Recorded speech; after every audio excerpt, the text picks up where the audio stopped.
फिर मुझे याद आया मैं 28 की हूँ। मैंने टाइम वाइम देखा, सुबह के 4 बज रहे हैं यार, ये क्या टाइम है? अभी तो मम्मी पापा को भी नहीं उठा सकती, वो ही बोल देंगे उठ गए तो जाओ मोटर चला दो। I prefer death. दोबारा सो गई भाई मैं, 200 पे तड़कते दिल के साथ दोबारा सो गई मैं। महा मेंटल।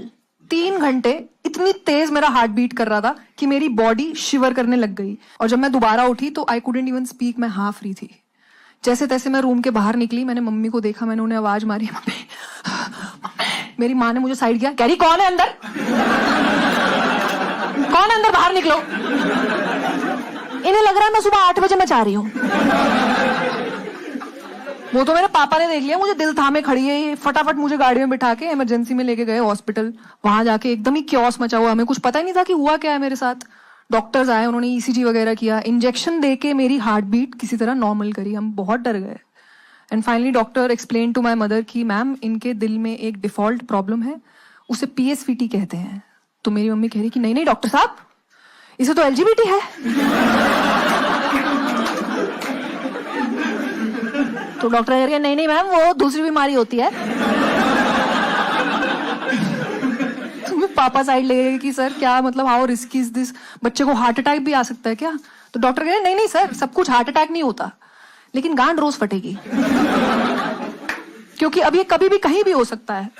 उन्होंने मेरी तरफ बोल के देखा कि बेटा ध्यान करो स्वाति, पहले हुआ है कभी ऐसे दिल धड़का हो? तो मुझे हर बार सच्चा प्यार ही लगता रहता था।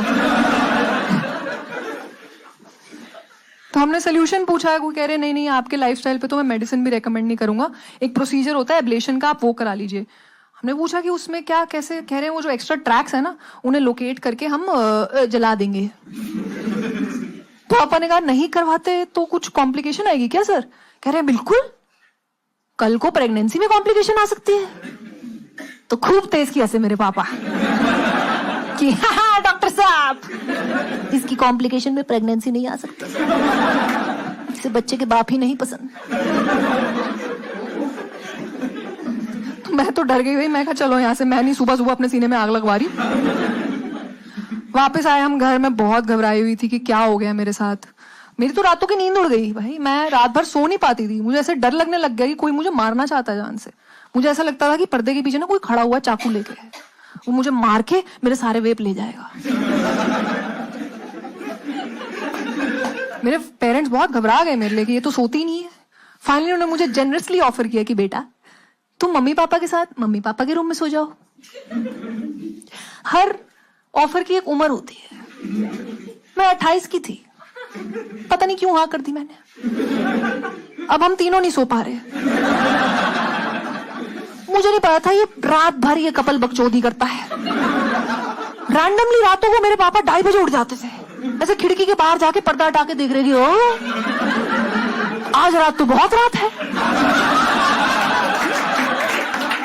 अंगड़ाई ली और कैजुअली जाके फिर सो गए। भाई मैंने इन मियां बीवी को जागते हुए इतनी कोऑर्डिनेशन में नहीं देखा जितनी उस रात इनकी खराटों में कोऑर्डिनेशन थी। ऐसा लगता था बात कर रहे हैं आपस में। खाने में क्या है? पनीर भुर्जिया। पूरी रात का यही साउंड ट्रैक होता था। एक रात मेरी मम्मी अपना फोन की लाइट जला के फोन ढूंढ रही थी, और अगर गलती से मैं करवट बदल लूं ना हल्की सी भी, तो मेरी माँ सोती नहीं है पूरी रात, जब देखो नाचती रहती है। वो जो आत्मा थी ना जो चाकू लेके खड़ी थी, उसने हत्या कर ली अपनी दोस्तों। हमेशा के लिए खत्म हो गई मेरी एंजाइटी। काफी महीने गुजर गए, मैं भागती रही प्रोसीजर से। मैं कहा मैं नहीं कराऊंगी, कुछ नहीं होगा मुझे दोबारा। बट सबकॉन्शियसली आई न्यू कि कभी भी हो सकता है, और ये इतना बड़ा नाइटमेयर बन चुका था। And it finally happened one night and I was with my girlfriend that night. और हम थे भी Jaisalmer, Rajasthan. Nearest hospital 25 kilometre दूर, नियरेस्ट व्हीकल अवेलेबल ऊंट भैंस। मुझे PSVT का अटैक हो गया उसी रात।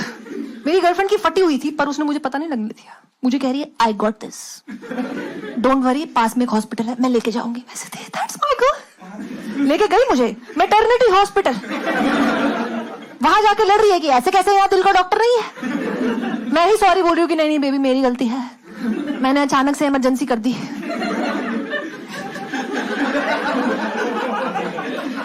उस रात मुझे समझ में आ गया कि अपनी जिंदगी अपने हाथों में होती है दोस्तों, क्योंकि आपके अपने कभी कभी बहुत ही फट्टू होते हैं।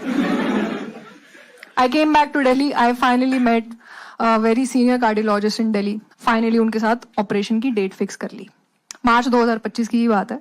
हम लोग घर से निकले ऑपरेशन के लिए और मुझे याद है एक ही गाड़ी में गए थे हम, मैं, मेरी मम्मी, मेरे पापा और मेरी गर्लफ्रेंड। पहली बात तो ये क्या कॉम्बिनेशन है, इतनी ऑकवर्ड साइलेंस था उस गाड़ी में। थोड़ा थोड़ा पीएसवीटी सबको हो रहा था। मेरी माँ ने प्यार से मेरा हाथ पकड़ा हुआ था, मेरी गर्लफ्रेंड ने गुस्से में अपना हाथ पकड़ा हुआ था कि ये खत्म हो जाए ये रास्ता बस। We reach the hospital and मैं बहुत देर से ना अपना फोन वाइब्रेट पे रखा हुआ था। मैंने कितनी देर से वाइब्रेट करा था, फाइनली मैंने देख लिया कि क्या हो गया। ट्विटर खोला, उस पर 218 नोटिफिकेशन आई हुई थी। मैं मर गया क्या इलॉन मस्क। पर एक्चुअली मुझे अपने एक जोक के लिए बहुत गालियां पड़ रही थी। बैक टू बैक रीट्वीट्स आ रहे थे। एक वाइब्रेटर वाला जोक था मेरा, दमाजी वाला, जिसकी कुछ इंटरप्रिटेशंस अच्छी नहीं निकली। हेट पे हेट मिला मुझे। उस ऐप को मैंने डिलीट ही कर दिया। मैं कहा भाड़ में जाए ट्विटर। लेकिन दोस्तों इंस्टाग्राम पे भी बाहर आई हुई थी। कमेंट सेक्शन खोला मैंने, वहां पे लाइन से एक ही वर्ड लिखा हुआ था, पहले हिंदी में फिर इंग्लिश में, ऑलमोस्ट अ रैप सॉन्ग। रंडी रंडी रंडी रंडी हर।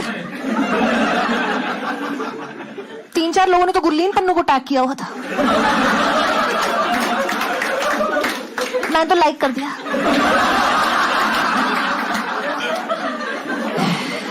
मैं कभी कंफ्यूजन का फायदा भी तो। पर मेरी इतनी फट चुकी थी, मैं कहा क्या हो रहा है भाई, ये आज ही क्यों हो रहा है, सारे पहाड़ एक ही दिन टूट रहे हैं। बट फिर भी मेरी एंजाइटी कंट्रोल में थी कि चलो कोई नहीं, इट्स जस्ट सोशल मीडिया। फिर दोस्तों मैंने अपना व्हाट्सएप भी खोल लिया। वहां पे दूर दराज के मेरे कजन्स का मैसेज आया हुआ है कि ओए बहन तू तो वायरल हो गई, तेरी वीडियो ट्रेंड कर रही है। मैंने यूट्यूब खोला, ऐसा कुछ नहीं था। फिर उसने मुझे रिपब्लिक भारत का लिंक भेजा।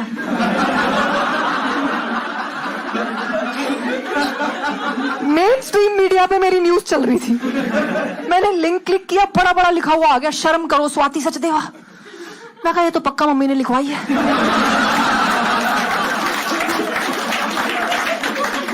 भाई तुम मेरी एंजाइटी नहीं समझ रहे, मैं अपने बाप के फेवरेट चैनल पे हूँ।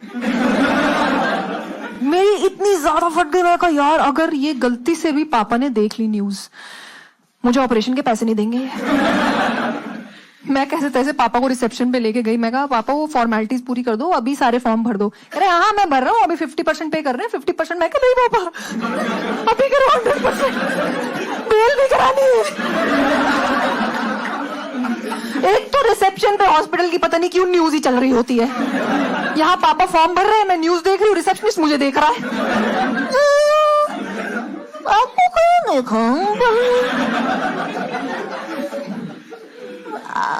फादर साहब को कुछ हुआ? मैं कहा ओह आपको क्या हो गया मैम, अपनी न्यूज देख ली क्या?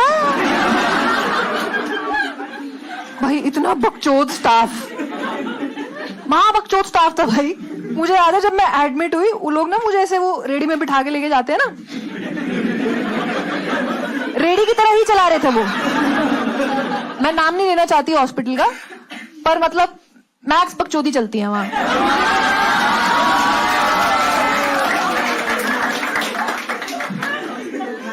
भाई मुझे याद है, मुझे आईसीयू में लेके गए, वहां पे इतना सारा ना वहाँ फॉर्मेलिटीज होती हैं, आपकी ड्रेसिंग होती है, कनोला उनोला लग जाता है, बहुत ही ओवरवेलमिंग सा होता है। मुझे सुसु आ गया स्ट्रेस में, तो मैंने नर्स को बुलाया। मैं कहा मैम कहाँ कैसे जाऊं? कह रही नहीं अब तो आप जा नहीं सकते। मैं कहा मुझे आया है। कह रही आपको मैं करा देती हूँ। मैं कराओ। आई स्वेयर पीछे गई, एक डोंगा उठा के ले आई, कटोरा ले आई मेरे आगे में। मैं ये इसमें मेरे 1 मिलियन फॉलोअर है। मैं कहा इसमें कैसे करूं? कह रहे घबराओ मत स्वाति, आप इसको बस पीछे रख लो, ऐसे ही आप लेटे लेटे कर रहो, आप घबराओ मत, मैं देख रही हूं।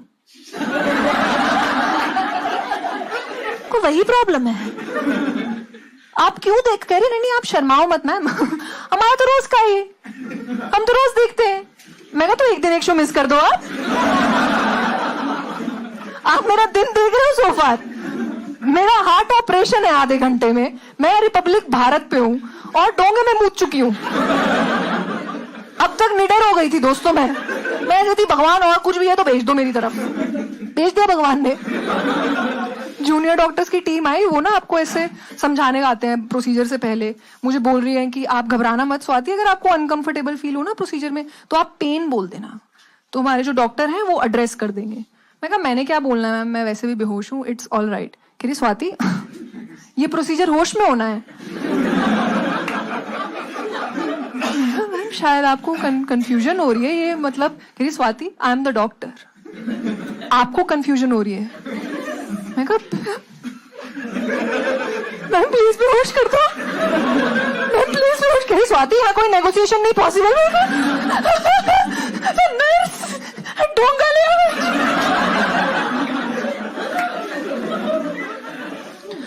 मैं ऐसा हो गई भाई, 50 मिनट क्या करूंगी मैं होश में। मैं तो सोचा पापा को अब बता देती हूँ, थप्पड़ मार के बेहोश कर देंगे।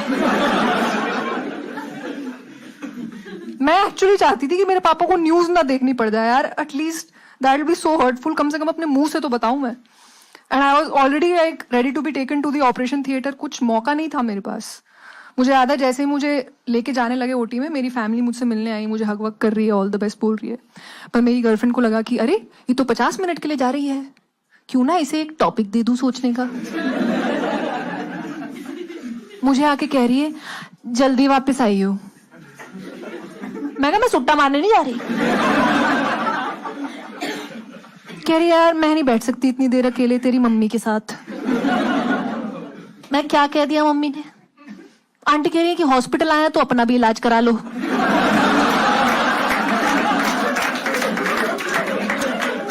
At this point, I was looking forward to the operation, guys. I remember being taken to the operation theater. जैसे उसके दरवाजे खुले, मैं अंदर घुसी। I saw 15 डॉक्टर्स की टीम खड़ी है। कहा वाह भाई, ये मामूली प्रोसीजर है। पूरा संजीवनी क्या कर रहा है यहाँ पे? और कोई ऐसे ऐसे डॉक्टर छोड़ना, ये सर्जन की टीम है भाई। वो चाकू लिए घूम रहे हैं, छुरियां लिए घूम रहे हैं। जैसे सीनियर कार्डियोलॉजिस्ट आए, उन्होंने आते अनाउंस कर दिया ऊपर से कि everyone this is Swati Sachdeva, ये बहुत बड़ी कॉमेडियन है। सब डॉक्टरों ने अपनी अपनी झुर्री टाइट कर ली, देख लेंगे। उन्होंने मुझे स्ट्रेचर से शिफ्ट करके ओटी बेड पे लिटाया।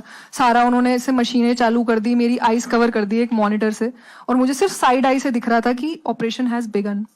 एंड आई रिमेम्बर्ड सबसे पहले डॉक्टर ने मेरा ग्रोइन एरिया नम किया, वहां से एक वायर एंटर करी, और जैसे वो वायर वो कहीं यहाँ कहीं पहुंची ना, आई थिंक और I am sure I heard someone से ओ शिट।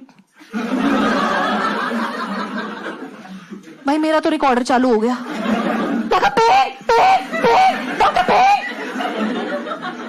डॉक्टर कह रहे चुप कर जाओ स्वाति, मैं नर्वस हो जाऊंगा। नर्वस हो जाऊंगा। All the best.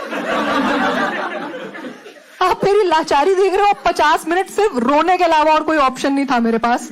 उस टाइम पे भी मेरे दिमाग में यही सब चल रहा है प्रोसीजर के दौरान कि यार मैं न्यूज पर हूं भाई, मैं ट्विटर पे वायरल हूं, मैं इंस्टाग्राम पे वायरल हूं, यूट्यूब वीडियो क्यों नहीं चली? It was very overwhelming the whole thing. मतलब being patient it's crazy man. इतनी बार धड़कन ऑन ऑफ ऊपर नीचे, but of course doctors know their job. The operation was successful as you can see. मुझे फाइनली दोबारा स्ट्रेचर पे बिठा के ओटी से बाहर लेके जाने लगे थे। I was crying at that time, I was very emotional. I just wanted to go out and hug my family. जैसे मैं बाहर निकली, मैंने अपनी फैमिली को देखा, ये तीनों बैठ के संतरे खा रहे।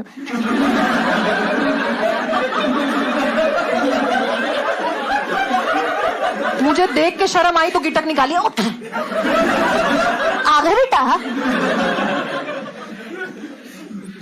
आई was just looking at a chance to talk to my father. मैं कभी भी ठीक ठाक लग रहे हैं इनके एक्सप्रेशंस। जैसे ही मुझे वापस वार्ड में लेकर आए, सब लोग जा रहे थे, सिर्फ मेरे पापा रुके हुए थे और मैंने उन्हें रोक लिया। मैं कहा यही टाइम है भाई, बता देती हूँ। और मेरी आवाज उस टाइम बहुत वीक हो रखी थी। मैं कहा परफेक्ट, और क्या चाहिए एक बेटी को बाप से बात करने के लिए। मैंने पापा को बिठाया, मैं कहा बोला पापा मुझे कुछ बात करनी है आपसे अपने बारे में। अब मेरे पापा की ना इस लाइन से थोड़ी फटती है। क्योंकि इसके बाद मैंने अक्सर कोई सपना ही तोड़ा है उनका। वो कह रहे नहीं नहीं अभी कोई बात नहीं करनी, लेट जाओ चुपचाप, अभी कोई बात नहीं करनी। मैं कहा नहीं नहीं पापा ये बहुत जरूरी है, आप मुझसे ही जानो, आप प्लीज मेरी बात सुनो। कह रहे चुप हो जाओ, मुझे सब पता है। मैं क्या पता है आपको? कह रहे बाप हूं बेटा, दिन भर न्यूज देखता हूं।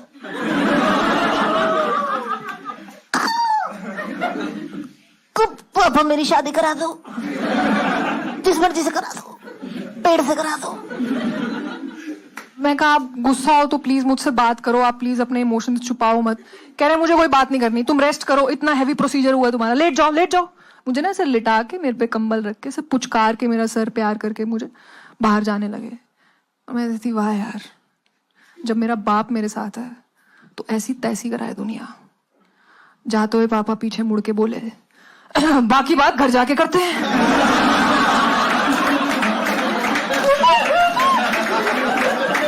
एक आधा ट्रैक रह गया शायद।